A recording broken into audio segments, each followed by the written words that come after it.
Seja bem-vindo a mais um episódio da série Tributo à Cidade Natal 2022, uma homenagem aos 181 anos de Barras do Maratauã, no Piauí. Neste episódio, nós visitaremos um nome fundamental do processo de colonização do norte piauiense e de Barras do Maratauã. Antônio Carvalho de Almeida. A presença deste nome no processo de colonização do norte piauiense e de Barras remonta aos séculos 17 e 18, especificamente ao século 18. Para falar sobre Antônio Carvalho de Almeida, nós convidamos Gilberto de Abreu Sodré Carvalho, que tem, além de raízes na antiga Barras, tem um estudo substancial sobre os Carvalho de Almeida. É um dos genealogistas de maior expressão no estudo dessas antigas famílias estabelecidas no norte do Piauí. É autor de livros em vários campos do conhecimento. Livros no campo da gestão, no campo do direito, no campo da história social, e também é romancista e genealogista com algumas obras publicadas nessa seara. Entre estas obras estão Os Carvalho de Almeida do Piauí e o seu mais recente Antepassados, Genealogias Patrilineares de minha mãe e de meu pai. Boa noite, doutor Gilberto. Uma alegria tê-lo conosco mais uma vez para tratar de tema tão empolgante.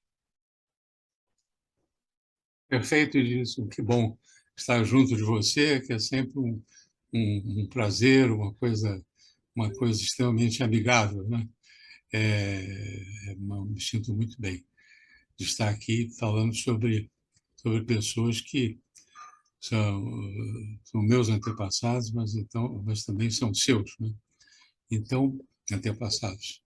Então, eu vou dar o início da minha conversa, falar ligeiramente sobre o que era esse período, o período do final do século, XVII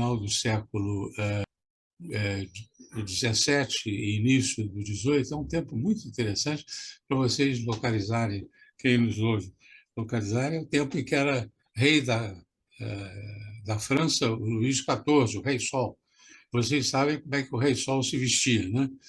Aquele jeito suntuoso, né? Quer dizer, então, vocês imaginam como seria pessoas, vamos dizer, da remota província americana do Reino de Portugal, né? Que é o Brasil, e estamos falando do norte do Brasil, que junto com o Nordeste foi separado do resto da grande colônia americana por muitos anos, inclusive, né? Então, a nossa história nordestina e piauiense é uma história que se aparta da história do resto do Brasil durante muito tempo, né? Inclusive, durante todo o passado genealógico do meu pai, não havia outra pessoa, não havia qualquer pessoa fora do Piauí, ninguém.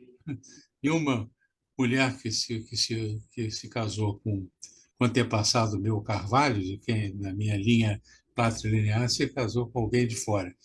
O primeiro que se casou com alguém de fora foi meu avô, Genésio, que se casou com uma paranaense, e o meu pai, que se casou com uma fluminense, né? Então, é bem recente essa, essa, essa combinação de duas genealogias bem diferentes, né? Então, Isso é muito interessante, né? Porque eu sou herdeiro de duas tradições bem diferentes. Na província do Rio de Janeiro, no estado do Rio de Janeiro, de onde minha mãe faleceu já, mas em termos genealógicos ela ainda o pessoal dela também só se casou na, na capitania, província e estado do Rio de Janeiro, só. Ninguém se casou fora de lá. Então, é interessante essas coisas de comentar, porque estimulam, acredito, a curiosidade de pessoas dedicadas ao estudo da genealogia, ou gente que queira entrar por esse caminho. Então, vou começar a leitura do que eu escrevi. Antônio Carvalho de Almeida, meu sexto avô patrilinear. Não atingi as origens remotas do sobrenome Carvalho na minha genealogia patrilinear, além do século XVII. Nunca não pude ir além. E, geograficamente, em lugar anterior ao seu surgimento em Ribeira de Pena, que é uma aldeia lá no norte de Portugal, na arquidiocese de Braga, né? Antes, na arquidiocese de Braga, era assim que era referido. O apelido é toponímico e pode ser uma ramificação descendente, por homem ou mulher, daqueles da honra de Carvalho, terra de privilégios passados e reconhecidos pelo rei em Celorico de Basto, lugar próximo a Ribeira de Pena, na mesma região do rio Tâmega. O primeiro orotante dessa nomeação foi o cavaleiro Paio de Carvalho, no século XII. Quer dizer, ao contrário que as pessoas dizem, né, ou alguns desinformados dizem, o Carvalho não é o Carvalho principal, ele vem tem origem toponímica e não fazendo uma referência a uma árvore, né? Embora provavelmente lá nessa propriedade houvesse lá carvalhos, né? Plantas. No Piauí, fomos voltados para a terra do gado vacum e do algodão para a produção de carne seca e comércio a grosso. Fomos povo do sertão e das agruras da vida simples. Muito católicos, não fomos barões nem intelectuais. Essa história é dos séculos XVIII e XIX, que eu estou falando no início do que a gente está focando agora, né? No século XX, há empobrecimento na minha linha genealógica patrilinear pelo fato de meu bisavô, José Carvalho de Almeida, segundo do nome, né? O primeiro do nome é o famosíssimo, né? José Carvalho de Almeida de Barros, né? Esse José Carvalho de Almeida era neto do outro, né? Ter morrido cedo, com o que se perdeu a riqueza que poderia ser a vida se tivesse tempo. Um grupo de homens de apelido Carvalho, configurados como Carvalho de Almeida, vai ao Piauí na passagem do século XVII para o XVIII, e durante esse último século, o século XVIII. Os primeiros párocos no território atual do Piauí foram os padres Miguel Carvalho de Almeida, vigário de Rodelas, Tomé Carvalho Silva, vigário de Mocha, e Inocêncio Carvalho de Almeida, vigário da Barra, com jurisdição no Médio Alto Gurgueia e Carimatá, território que iria constituir no antigo termo de Parnaguá. Todas paróquias da jurisdição do Bispado de Pernambuco. Algum tempo depois, a freguesia de Mocha recebeu o território do Médio Alto Gurgueia e permuta pelo território do São Francisco que lhe pertencia. Contemporaneamente, esses três carvalhos também, contemporaneamente a esses três carvalhos, também chegava Bernardo de Carvalho, possivelmente parente de Carvalho Aguiar, né? Possivelmente parente dos referidos. Bernardo iria ser mestre de campo do novo território, plantaria fazendas e geraria descendência. 2 décadas depois, chegavam Manuel Carvalho de Almeida e Antônio Carvalho de Almeida, segundo do nome. Segundo do nome nessa genealogia que eu estou tratando, né? Ambos militares reinões, portanto, são 6 portadores da sobrenomeação Carvalho, todos portugueses, 3 religiosos e 3 militares. Havia a ideia de que Manuel Carvalho de Almeida e Antônio Carvalho de Almeida fossem irmãos. Não é verdadeiro como eu vou mostrar, né? Muito havia de fantasia e erro quanto ao parentesco entre esses 6 personagens históricos. No entanto, com acesso ao inventário da iniciativa de Gustavo Conde de Medeiros, em 2017, e a um processo de habitação de um sobrinho, a herança do tio Vigário, no caso, o padre Tomé Carvalho de Silva, muita coisa foi desvendada. A esses dados se junta um estudo revelador publicado pelo medievalista português Manuel Abranches de Soveral, que traz a origem dessa gente no reino, no artigo que ele escreveu, Famílias de Ribeira de Pena, Subsídios para uma Genealogia, séculos XV a XVIII. Fica elucidado o parentesco entre os 3 padres que chegaram ao bispado de Pernambuco no final do século XVIII.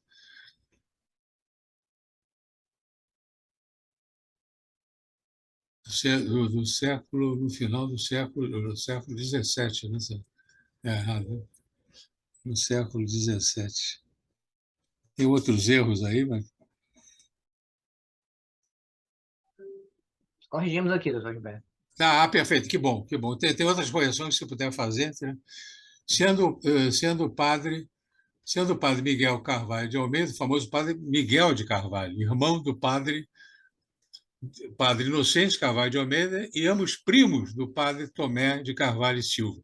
É muito pároco ao mesmo tempo na mesma região, né? E essa questão de padres é uma coisa que significa poder, muito poder, né? Porque a igreja tinha um poder enorme e era um instrumento também da ocupação do rei, né? De território, né? Também o parentesco desse com o nosso capitão-mor, Antônio Carvalho de Almeida, segundo o nome, eu digo nosso porque o personagem que titula esse trabalho, né? Que colonizou o norte de Piauí e deixou ganho de parentela Carvalho e de apelido Castelo Branco. Aí vem muitos descendentes de Antônio Carvalho de Almeida e de Manuel Carvalho de Almeida se mantiveram chamados, devendo ser chamados Carvalho, e outros assumiram o apelido Castelo Branco, né, que vinha por lado feminino, né, pelas filhas do Dom Francisco de Castelo Branco. Ele, significa o Antônio Carvalho de Almeida, segundo nome, era sobrinho protegido e herdeiro do padre Tomé de Carvalho e Silva. Teve um homônimo, Antônio Carvalho de Almeida, primeiro do nome, que foi capitão-mor do Rio Grande do Norte. Esse Antônio mais velho foi irmão dos padres Miguel e Inocêncio. É muito interessante. A família Carvalho teve ao menos 3 padres com o nome de Miguel em homenagem ao ancestral comum, sendo que 2 desses se vincularam ao Piauí. Reginaldo Miranda anota que ainda não foi esclarecida a descendência de Antônio Chances de Carvalho, filho de Isabel de Almeida e Domingos Dias da Silva, e sobrinho e herdeiro por testamento do padre Tomé, que também se fixou no Piauí. Eu digo que também se fixou é o Antônio Sanches, né? No testamento do padre Tomé de Carvalho e Silva, observa-se que o padre André da Silva, coadjutor em Oeiras, era seu sobrinho neto por algum caminho. Eu não sei também qual teria sido esse caminho. O comissário-geral da Cavalaria, Manuel Carvalho de Almeida, esse também famoso porque é referido como patrono dos Castelo Branco, vivente entre os séculos XVII e XVIII, pode ser filho do padre Miguel, o nascimento no reino, quer dizer, o Manuel tendo nascido no reino. O padre, e sendo padre ainda muito novo, entregue ao casal Belchior Gomes da Cunha, um pai oficial emprestado, pelo que parece, né?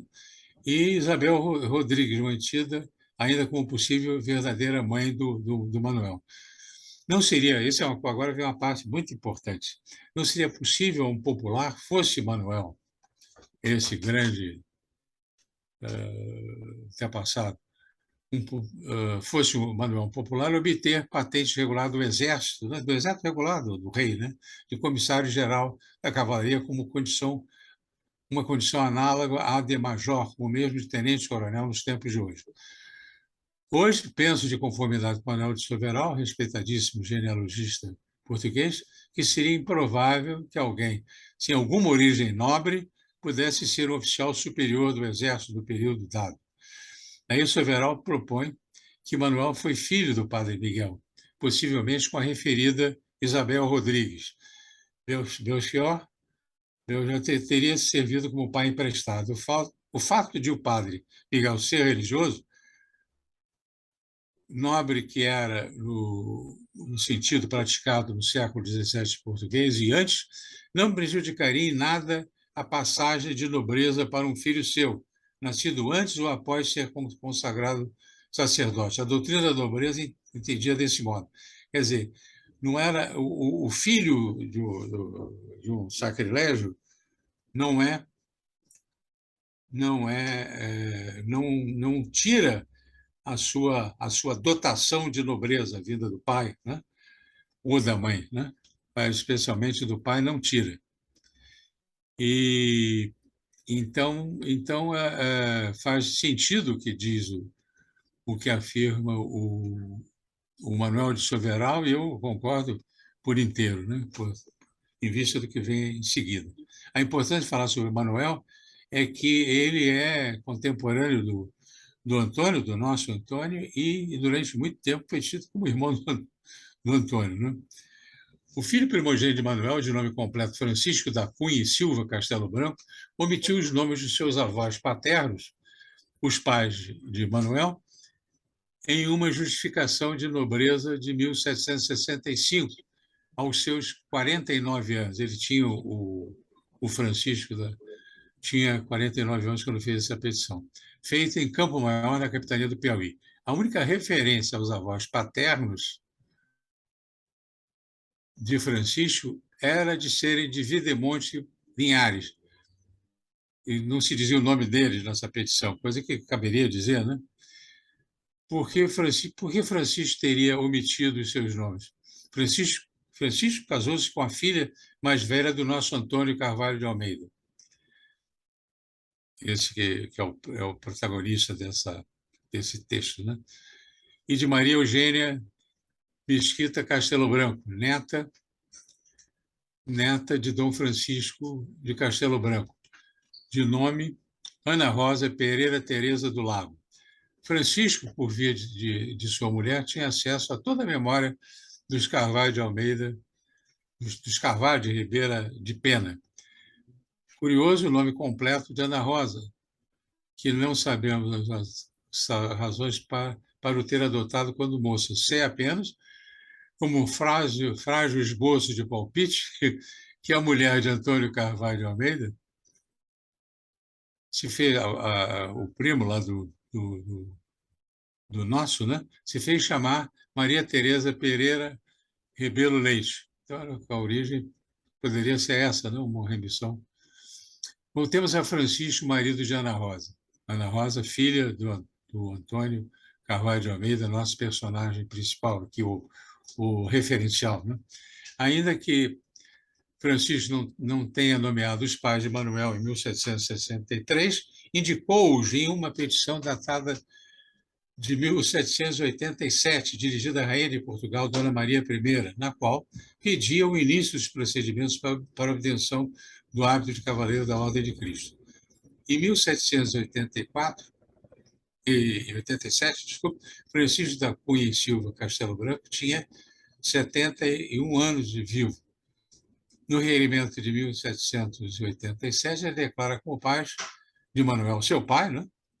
Belchior Gomes da Cunha e Isabel Rodrigues. O fato de Francisco não ter querido dizer os nomes de seus avós paternos, os genitores de Manuel, na justificação de nobreza de 1765, foi superado pelo fato de os ter finalmente identificado a petição à rainha Dona Maria I em 1787. A hesitação de Francisco, ou no mínimo a sua falta de assertividade e de detalhes sobre os genitores de seu pai, leva-me à solução de que o pai seria o padre Miguel Carvalho de Almeida, o famoso cronista do Piauí do século XVII. O padre Miguel de Carvalho, também conhecido como padre Miguel de Carvalho de Almeida, e ainda como padre Carvalho de Almeida, nasceu em 1664 em Ribeira de Pena, no antigo arcebispado de Braga, no norte do reino. Hoje o lugar fica no centro do norte. Hoje o lugar Santo Aleixo, onde nasceu, é a freguesia de Salvador e Santo Aleixo de Além-Tâmega. Além-Tâmega é um rio, né? Está no concelho de Ribeira de Pena, agora distrito de Vila Real. O padre Miguel Carvalho de Almeida possivelmente morreu em Lisboa, tendo passado um longo tempo, quando jovem, entre 1693 e 1697, na então circunscrição do Bispado de Olinda, também referido como Bispado de Pernambuco, na América Portuguesa. Miguel Carvalho de Almeida, pai do padre Miguel, foi filho de Domingos Carvalho de Carvalho, moço da Câmara da Casa Real, juiz de órfãos de Ribeira de Pena e senhor da Quinta de Bragadas, de Além-Tâmega, em Santo Aleixo, onde faleceu em 7 de julho de 1668, e de Catarina de Almeida, primeira desse nome completo, nascida cerca de 1608. Essa Catarina foi filha de Antônio Gonçalves de Matos e Maria Leitão de Almeida, nascida em Santa Marinha de Ribeira de Pena. Interessante que ali se forma o nome, é o nome da mãe, Almeida, segue o nome do pai, Carvalho. Interessante. Aí, daí Carvalho de Almeida tem essa formação. O padre Miguel Carvalho de Almeida, primogênito desse casal, teve 3 irmãos inteiros. Acho que eu vou fazer a remissão só os nomes, né? Domingos Carvalho de Almeida, Antônio Carvalho de Almeida, que era aquele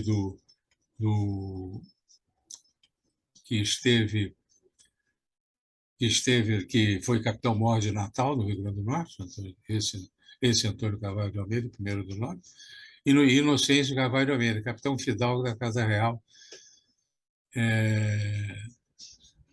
em 12 de dezembro de 1699.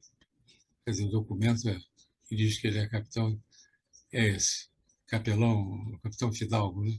Desculpe, capelão fidalgo. Esse Antônio, irmão do padre Miguel e do padre Inocêncio, e também de Domingos, que não nos importa aqui, que era o filho mais velho, não, o filho seguinte ao filho mais velho. O filho mais velho era o Miguel Carvalho, padre Miguel Carvalho de Almeida. É referido como tendo substituído a Bernardo Vieira de Mello, tendo sido sucedido por Sebastião Nunes Colares como capitão-mor do Rio Grande do Norte. Sua deguização para esse posto ocorreu quando a capitania foi passada da Bahia para Pernambuco. Sobre Antônio Carvalho de Almeida, ou de Carvalho Almeida, o capitão-mor, conforme consta da torre do tombo, foi feito moço da Câmara pelo rei Dom Pedro II, né, de Portugal, né, tal qual tinha sido seu avô Domingos Carvalho de Carvalho, o qual é dito como tendo sido, a seu tempo, moço da Câmara. O nosso Antônio Carvalho de Almeida, segundo desse nome completo, teria morrido em 1775 e ingressado na América Portuguesa pela Bahia, tendo como lugar de sua primeira residência Jacobina Velha, né? Onde foi capitão de ordenanças. Outro Carvalho de Almeida, primeiro desse nome, seria alguém já maduro no ano de 1701, quando foi diretamente para o Rio Grande do Norte. Isso é bom dizer porque houve algum tempo confusão entre esses dois personagens, né? O primeiro Antônio e o segundo. O padre Miguel é referido como missionário naquela capitania, no Rio Grande do Norte. Pode ser que o padre Miguel tenha ido ao Rio Grande do Norte vindo do Piauí. Em suma, os irmãos Miguel, Antônio e Inocêncio, filhos de Miguel Carvalho de Almeida, sênior, né? Que era lá o primeiro do nome, né? E de Helena Gonçalves de Matos tiveram juntos os irmãos, né? No mesmo período aproximado, entre o final do século XVII e início do século XVIII. Isso é muito importante, porque um vai levando o outro, né? Como até hoje se fazem os que migram, né? As famílias, os homens que migram, cada um leva o irmão, o pai, o primo, e foi o que aconteceu, porque isso era significar trazer sustentação para o próprio poder, né? Domingos Carvalho de Almeida, irmão segundo que sucedeu ao pai, que é o Miguel, o padre Miguel, não querendo se manter como herdeiro do pai nas posses de raiz, né? Então o outro assumiu essa posição.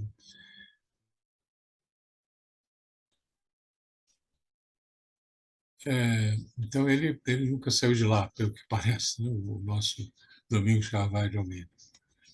O padre Tomé de Carvalho e Silva, o padre Miguel de Carvalho e Silva e o sobrinho desses dois,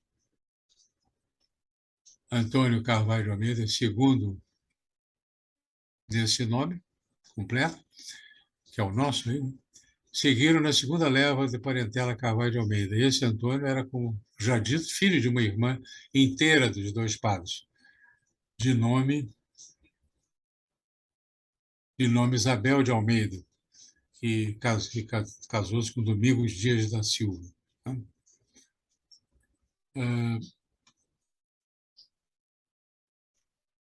Pode-se ainda trazer para esse rol de personagens o provável parente, o valoroso Bernardo Carvalho de Aguiar, de quem Manuel foi homem de confiança. Esse, não por coincidência inexplicável, era de Vila Pouca de Aguiar, concelho que, em sua formação territorial originária, continha o povoado de Ribeira de Pena. No final do século XVII, aí vamos ver como é que veio o Antônio Carvalho de Almeida, o nosso personagem aqui. No final do século XVII, o ouro achado onde hoje está a cidade de Jacobina, conhecida também como Jacobina do Norte, ou Jacobina Velha, na Bahia, atraiu os bandeirantes paulistas no século, que iam lá para enriquecer, né? No final do século XVIII, no final, no final do século XVII, de novo, no final do século XVII. Você tá corrigindo. Ah, que bom, no início do século XVII, a exploração ainda era clandestina, mas a partir de 1722, a mineração passou a ser controlada pela governação régia. Em 1726, por provisão do Conselho Ultramarino, foi construída uma casa de fundição. A arrecadação passou em pouco tempo a cerca de 3.841 libras de ouro. Tudo isso consta do texto de onde eu tirei isso, do meu livro, Os Antepassados, tem lá a origem dessas informações. Antônio Carvalho de Almeida veio do Reino Paraguai para servir como capitão da guarnição de Jacobina. Antônio, meu sexto avô patrilinear, marido de Maria Eugênia de Mesquita Castelo Branco, minha sexta avó, nasceu em Santo Aleixo do Além Tâmega, Ribeira de Pena, Civis de Baixo, Portugal. Faleceu depois de 1768, ano do casamento do seu filho Antônio Carvalho de Almeida, meu quinto avô, quanta coisa que escapa, né? Então, meu quinto avô patrilinear era o filho dele. E antes de 1778, quando do casamento de sua filha Ana Maria na fazenda Taboca, no atual município de Esperantina. Segundo Castelo Branco, tem uma ligação, a remissão é um livro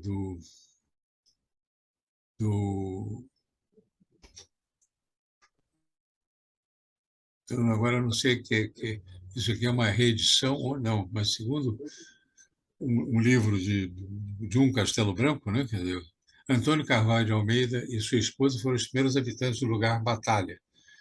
O lugar Batalha surgiu a partir da carta de data da Cismaria Caraíbas, concedida em 18 de julho de 1737, ao casal Antônio e Maria Eugênia pelo governador do Maranhão e Grão-Pará, João de Abreu Castelo Branco. Esse não tem nenhuma ligação com aparente, né? Pela ligação aparente com o Dom Francisco. Nessas terras, Antônio Carvalho de Almeida fundou uma fazenda situada na margem direita do Rio Longar. O padre Tomé de Carvalho e Silva, tio de Antônio Carvalho de Almeida, do nosso aqui, né? do principal aqui desse texto, que havia sido vigário de Mocha, atual Eiras, era proprietário de terra na freguesia do Longar, tendo fundado ali as fazendas Vitória e Tranqueira, ao longo do rio do Longar, do lado direito do rio. Antônio Carvalho de Almeida e seu tio, padre Tomé de Carvalho e Silva, pleitearam e receberam cartas de data de Sesmaria em 1739, nos seus nomes e no nome dos 3 filhos de Antônio. Sustentaram o pleito pelo fato de ali terem fundado fazendas de gado Lacom havia mais de 30 anos, ao longo do rio Longar, do lado direito, rio acima, entre a atual divisa com o município e a antiga freguesia de Piracuruca, no estreito do Rio dos Matos, antigo Mato Grosso, onde começava a Fazenda da Vitória, até a Fazenda Boa Esperança, passando pela Fazenda Tranqueira até lindar com a antiga Fazenda Taguari, na confluência do Rio Taguari. Antônio Carvalho de Almeida casou-se em 1726, na Parnaíba, com Maria Eugênia de Mesquita Castelo Branco, nascida cerca de 1710, na Parnaíba, falecida provavelmente no lugar Batalha, onde hoje se encontra a cidade de Batalha. Era filha de João Gomes do Rego Barra, não é Rego Barros, é Rego Barra, o nome do homem, desse meu antepassado, e Ana Castelo Branco de Mesquita. Antônio Carvalho de Almeida, depois de casado, retornou com sua mulher ao seu posto na guarnição de Jacobina a Velha, na Bahia, onde nasceram seus filhos. O casal se transferiu definitivamente para a Fazenda Vitória, situada em terras do atual município de Esperantina. Poucos anos antes de receber as cartas de data de Sesmarias, em 1739, visto que as fazendas Boa Esperança, Tranqueira e Vitória estavam até então nas mãos do padre Tomé de Carvalho e Silva, tio de Antônio. Antônio Carvalho de Almeida e Maria Eugênia Mesquita Castelo Branco construíram sua casa grande no sítio da Fazenda da Vitória, ou Fazenda Vitória, que ele dera o nome de Taboca. A casa grande foi edificada na margem esquerda da confluência do rio Tabocas com o rio Longar, no antigo município da Parnaíba, depois Barras, atual Esperantina. Então, em seguida, aqui tem um quadro que mostra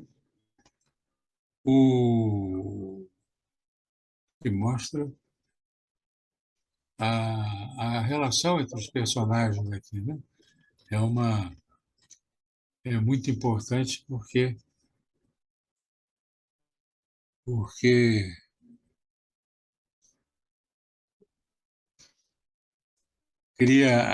mostra como isso aqui está precisando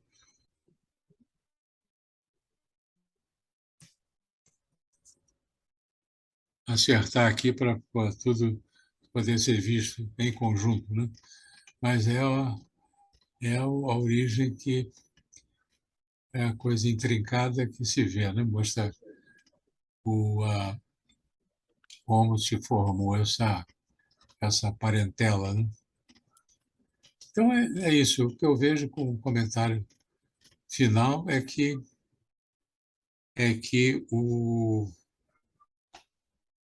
essa gente toda, esses homens de sobrenomeação Carvalho, né? De Almeida, ou simplesmente Carvalho, eles eram ligados entre si e, com certeza, se uniram para exercer poder, né? No Piauí, no território que atualmente é o Piauí, especialmente na região norte, mas também em todo o espaço, né, piauiense de hoje, né? E os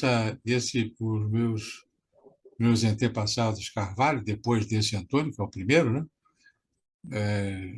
se casaram com gente como o Castelo Branco, como Borges Leal, como o,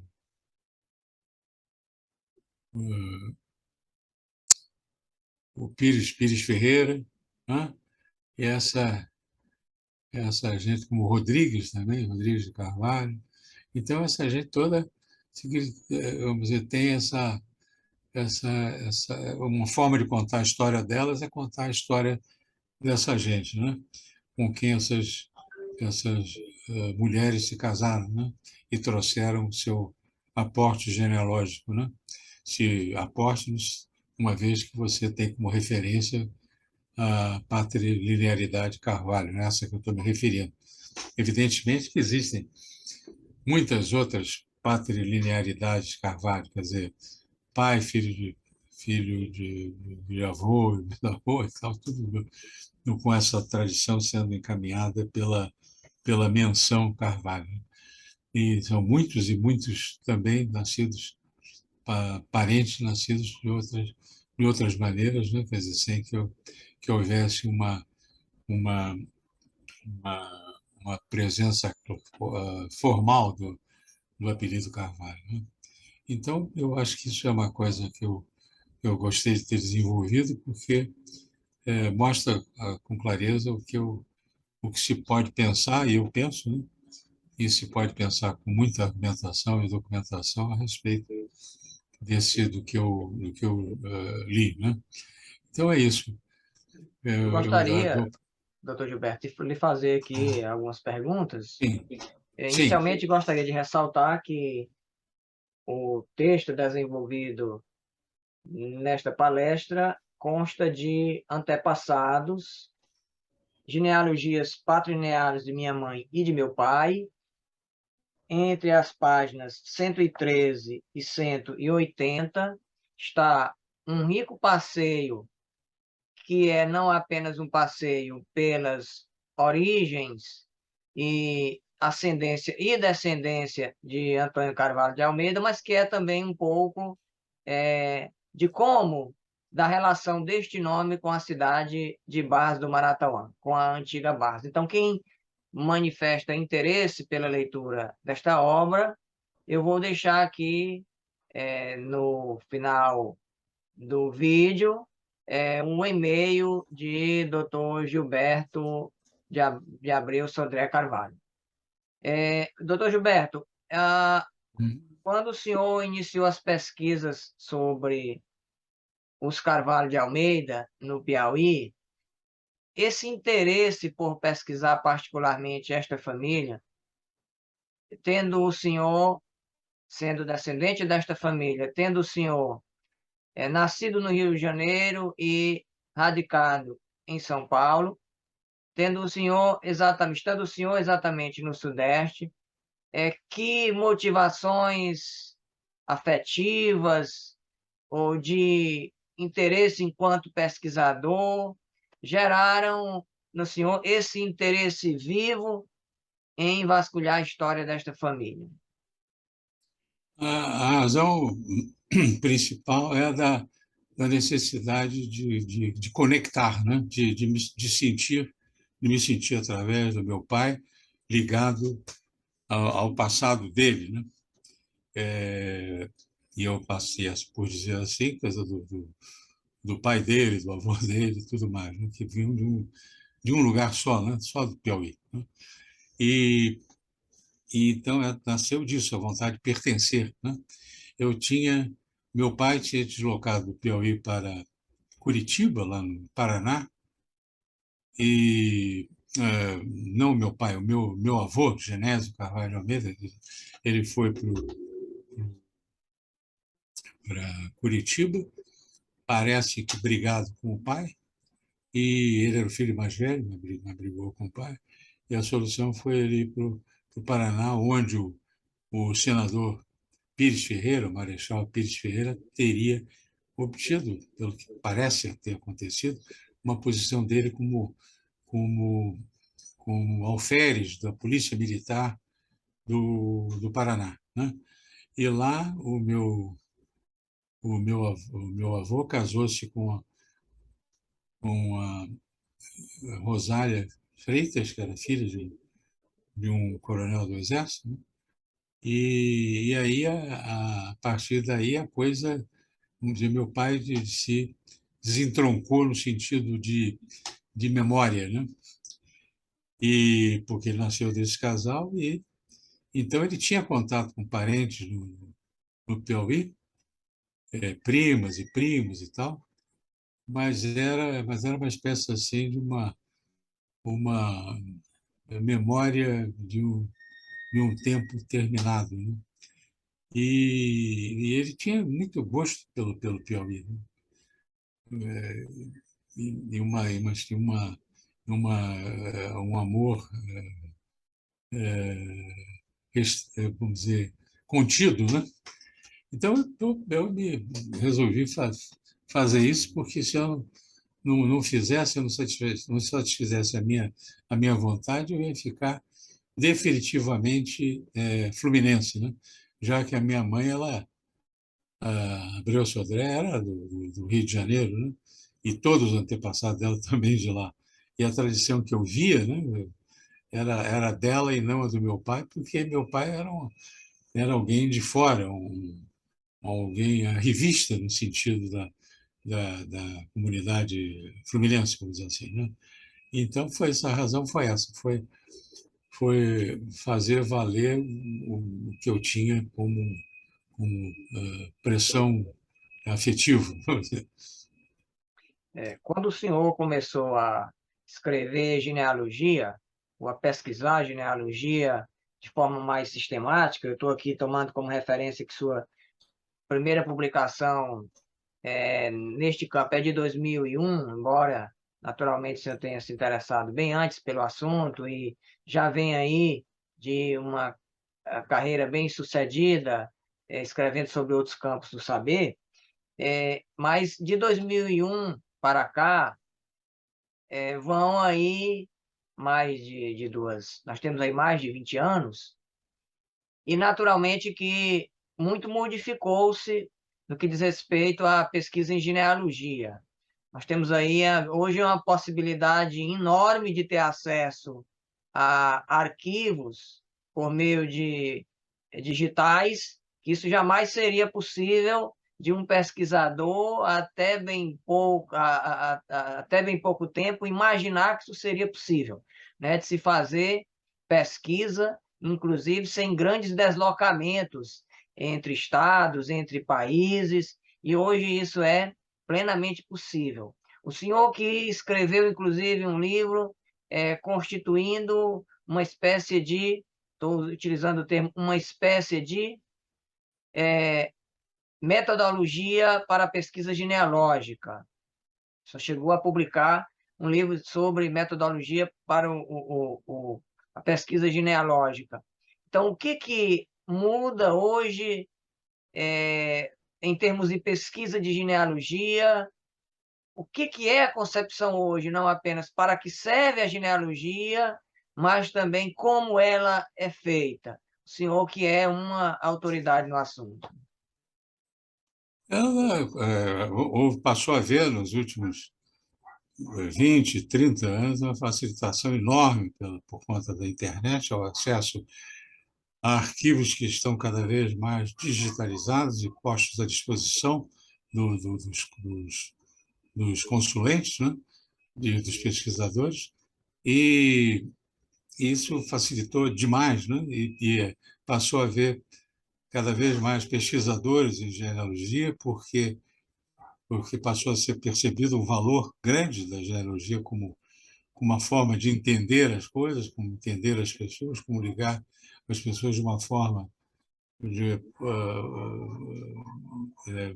bem consistente, porque a nossa tradição de família, de autoproteção da família, no sentido de, inclusive de nepotismo, de tudo mais, de cunhadismo, de tudo, passou, ela é sempre existente e hoje essa pesquisa serve para descobrir essas coisas. Quem estava presente no batizado, quem estava presente no crisma, quem estava presente no casamento, quem eram os padrinhos, tudo mais, você chega a conclusões muito interessantes que suprem um vazio que a história não estava colocando.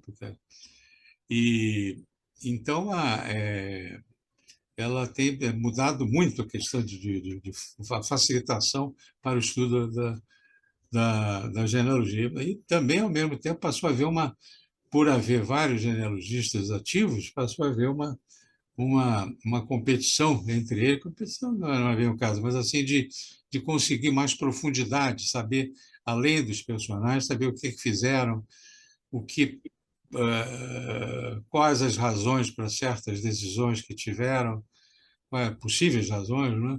Isso tudo enriquece brutalmente a genealogia, né? Quer dizer, você vai tecendo uma história a partir da vontade, dos projetos e do que as pessoas acabaram fazendo, tendo sucesso, né? Ou tendo insucesso também, também resulta em alguma coisa importante historicamente. Não se trata é uma espécie de uma história de família a partir da junção de retalhos, né, que são os personagens. Você vai percebendo a relação entre eles e eles que constroem a dita história da família. E também pode ser, também, por certo, uma forma de você entender como a tradição foi se dirigindo. Quer dizer, as pessoas, as pessoas tendem a se identificar com um tipo de origem genealógica, né? Ou com uma determinada estirpe, uma determinada linha de onde vem, né? De onde a pessoa vem. E isso é um procedimento afetivo, né? Que vamos dizer, eu sou hoje em dia, né? Eu sou Carvalho de Almeida, né? O meu Carvalho vem do Carvalho de Almeida. Carvalho era o nome referencial, e menos a Almeida, porque era feminino, de origem feminina. Eu me sinto, vamos dizer, entendendo as coisas, quer dizer, de uma forma muito diferente do que eu entendia antes, porque eu percebo, eu assumi essa minha origem que estava meio perdida, descontinuada por conta do meu avô e do meu pai. Então eu lancei a minha a minha laçada no, no Piauí, né? por conta por conta de querer superar esse vazio, né?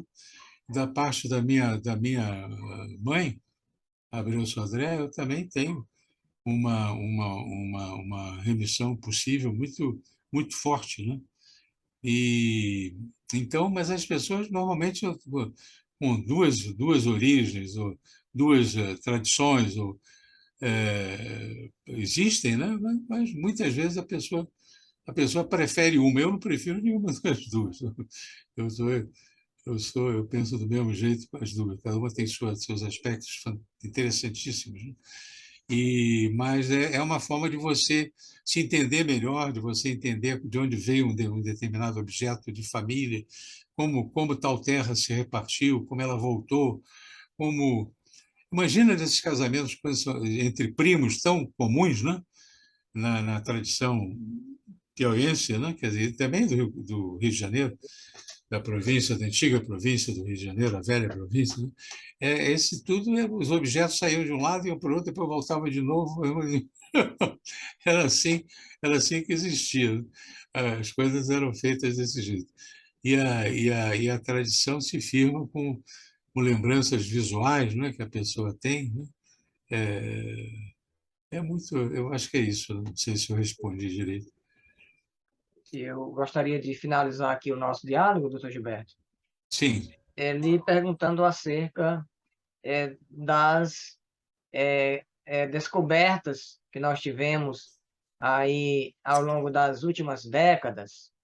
Nós tivemos aí uma série Hum, enorme de publicações, de é verdade. pesquisas que foram preenchendo lacunas entre essas descobertas, naturalmente, muitas descobertas realizadas pelo senhor, eh, pelos nomes dos pesquisadores Valdemir Miranda, Reginaldo Miranda, pela figura exponencial de Dr. Edgar Pires Ferreira e outros nomes que foram contribuindo à sua maneira para oxigenar a pesquisa em genealogia sobre esses núcleos que são formadores do processo de assentamento humano do norte piauiense. Então, o que o senhor acredita que ainda pode ser, hoje, nos dias de hoje, pesquisado acerca dessas famílias e, sobretudo, dos Carvalho de Almeida, para que ainda, o senhor acredita que ainda seja lacunar e que pode significar muito em termos de genealogia? O que é necessário ainda pesquisar sobre os Carvalho de Almeida que ainda não foi ou que precisa ser melhor esclarecido? O que alguns personagens da parentela Carvalho de Almeida, do Carvalho, ainda faltam ser pesquisados, né? E que não foram. Falta isso porque para se construir uma, uma genealogia completa seria importante se esses personagens que não surgem com facilidade serem pesquisados, que são referidos nos documentos, mas não se sabe como é que aconteceu. Uma coisa que resta interessante é a do Bernardo Carvalho de Aguiar. Saber pesquisar-se sobre ele é importante para saber quer dizer, qual a ligação exata dele com Manuel Carvalho de Almeida e assim com o resto do Carvalho de Almeida, né, do Piauí, né? Esse não se sabe como é que foi como é que houve essa ligação. Quanto outros aspectos, por exemplo, da paternidade do padre Miguel de Carvalho, né? É, também sobre o Manuel, né? Manuel Carvalho de Almeida, padre Miguel de Carvalho, pai do Manuel Carvalho de Almeida, importantíssimo na história do Piauí, é uma coisa para ser checada, né? Quer dizer, eu tenho a versão de que um era pai do outro padre, era pai do Manuel, e não outra pessoa, porque não haveria razão, não tem nenhuma história que se ajuste a isso, né? A não ser essa, né?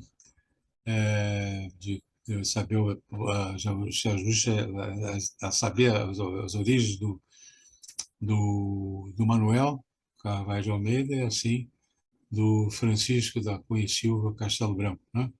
Que era o filho do Manuel Carvalho de Almeida. Outra coisa importantíssima, porque às vezes seria um estudo para saber se isso é verdadeiro, se existe alguma outra possibilidade que não seja essa, que para mim parece evidente, né? Outra pesquisa seria quem eram esse Belchior da Cunha e Isabel Rodrigues, que foram citados como pais do, Manuel Carvalho de Almeida, né? o, o comissário de cavalaria, e que ninguém se impressiona, mas ele é meu antepassado várias vezes, 4 vezes. Ano passado, eu não estou dizendo nada de demolidor ou de negativo a respeito dele, estou só contando o que me veio do que eu pesquisei. Né? Outra coisa, outra coisa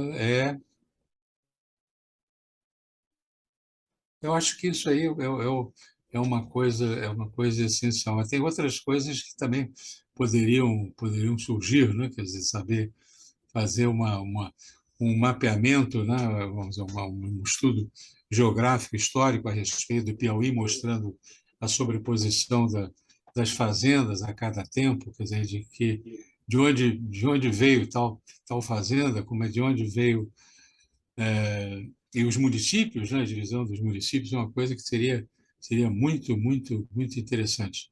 E E aí, por último, agora lembra. Oi? e aí, o senhor tocou Sim? num ponto muito interessante, me desculpe interromper seu raciocínio, em relação à relação de pertencimento dessas famílias, né? Porque de repente está lá em José de Freitas, então Campo Maior, lá na fazenda do Estevão Lopes Castelo Branco, me fugindo aqui na fazenda Ininga, de repente está lá uma geração inteira, né? Mas esta geração ela já esteve lá em Buriti dos Lopes, então pertencente a Parnaíba. E aí, de repente, essa geração vai estar do lado de lá do Maranhão, 2 gerações depois, lá no Brejo, e do Brejo vai estar em Barras, numa região que compreende hoje a cidade Nossa Senhora dos Remédios. Então, nós vamos observando aí, de repente, essa geração esteve num dado momento lá em Oeiras, se eu tomo, inclusive, o João do Rego, Castelo Branco, né? Ele esteve no Médio Parnaíba, esteve em Parnaíba. Então, veja que se nós tomarmos como ponto de partida os deslocamentos dessas gerações, a partir, naturalmente, que da dimensão econômica que está associada não apenas à sobrevivência, mas também aos casamentos, nós vamos encontrar aí muitas relações de pertencimento dessas famílias, e de tal sorte que o descendente hoje que se ache, por exemplo, lá nas Barras do Maratauã, e não tenha dimensão nenhuma dessa história, de onde estiveram os que vieram antes dele, né? Não conseguem ter muitas vezes essa dimensão, né? E não nutrem nenhuma relação de pertencimento com outros lugares, que não seja de repente lá a sua base do Maratauã, ou outra cidade em que se estabelece por questão de trabalho e cria outras relações de pertencimento, né? De trabalho, casamento, e cria outras relações de pertencimento. Então é muito interessante, né? Nós não temos ainda nenhum estudo dessa natureza que vá explorando essas relações de pertencimento dessas famílias, considerando-se, ou das gerações, considerando o seu percurso de deslocamento. Nós não temos isso em relação aos Carvalho de Almeida, não temos isso em relação aos Castelo Branco, que são troncos antigos desse processo de colonização, né? E aí o senhor tocou num ponto muito curioso. Eu gostaria de comentar que esse da questão do pertencimento é a coisa extrema, é o que dá a curiosidade, é a vontade do pertencimento, é a vontade de viajar no passado, né? De voltar para saber de onde se veio. Isso é muito interessante, né? Quer dizer, pode se parecer uma coisa fútil, mas não é. Ela dá um sentido de humildade muito grande, porque você é um elo de muitos, e você vai despejar novos elos para frente, e você individualmente tem a ver com aquilo, né? Você tem a ver com o seu passado e com o seu futuro, aquilo que você vai transmitir como legado de genealógico, se pode dizer assim, né? Quer dizer, que é uma ideia de passado sendo. A genealogia é uma espécie de genética social, né? Então, ela pode ser vista desse jeito. Eu gostaria só de comentar mais uma coisa que eu esqueci quanto a aspectos assim, nublados ou lacunares, né? Que existem. Eu cito o caso do Dom Francisco de Castelo Branco. Também ninguém se sinta magoado por isso, porque eu sou também descendente dele, mas quanto a saber quem ele era efetivamente, entende? Quem ele era. Eu escrevo nesse meu livro antepassado sobre isso, seguindo a documentação apresentada pelo Reginaldo Miranda, mas não as conclusões que ele toma. Tem uma série de aspectos que ele conclui de um jeito, né? E eu concluo de outra maneira, né? Então, sobre ele é importante também muita pesquisa para saber quem ele era, quer dizer, se ele era ligado aos Castelo Branco lá do Conde Pombeiro ou não, né? Ou se era o resultado de uma aventura amorosa de um desses da família da Casa de Pombeiro ou não. É uma coisa que tem uma discrepâncias de cronicidade, né? Muito grande para ele ser o mesmo Francisco Castelo Branco referido na, na carta genealógica lá da Casa de Pombeiro, né? Então, é uma coisa interessante para você estudar, né? Então, é isso, quer dizer, então, acho que é uma coisa talvez melindrosa, né? Porque existe a tradição de acreditar de que os Castelo Branco são descendentes do, da Casa de Pombeiro, que eles sempre se identificaram dessa maneira. O Renato Castelo Branco, que escreveu sobre isso, e outros tantos que fazem da mesma maneira, mas isso é duvidoso, muito duvidoso, né? Pode dizer que não é verdadeiro, mas não de um jeito formal, como filho, mas pode ser, tem outra origem, um pecadilho lá de alguém, né, que fez existir o Dom Francisco de Castelo Branco, porque ele não se chamaria de Dom se não tivesse alguma sustentação. Então, é uma coisa que leva à dúvida, né? Então, era só isso que eu queria falar mais, né?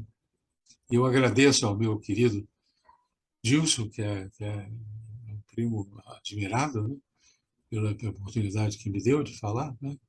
E tudo de bom, Gilson. Agradecemos ao Dr. Gilberto de Abreu Sodré Carvalho pelo rico painel que nos oferece hoje sobre um nome exponencial do processo de colonização do norte do Piauí, e particularmente da antiga Barras, Antônio Carvalho de Almeida. Muito obrigado, doutor Gilberto. Até a próxima oportunidade. Boa noite. Boa noite, obrigado.